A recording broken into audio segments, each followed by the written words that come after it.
Welcome to the Learning Pines YouTube. We hope this video helps. In this video, I will explain how to replace a starter on a Jeep Liberty. First, ensure your vehicle is on a level surface and gather all your tools, including a socket set and a jack.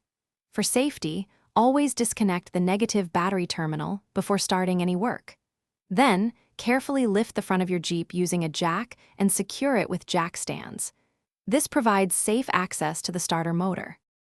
With the vehicle safely elevated, locate the starter motor, typically found on the passenger side near the transmission bell housing. You might need to remove a few components, like a skid plate or exhaust shield, to gain clear access. Once visible, carefully disconnect the main power cable and the smaller solenoid wire from the starter. Remember to keep track of all fasteners. Now it's time to remove the old starter. There are usually 2 or 3 mounting bolts holding it in place. Use the appropriate socket to loosen and remove these bolts.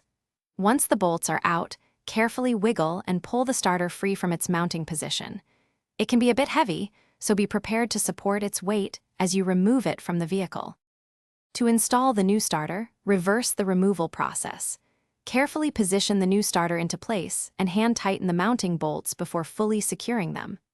Reconnect the main power cable and the solenoid wire, ensuring they are tight and secure. Finally, lower your vehicle, reconnect the negative battery terminal, and test the new starter to ensure it functions correctly. Thanks for watching. Consider subscribing if we helped you.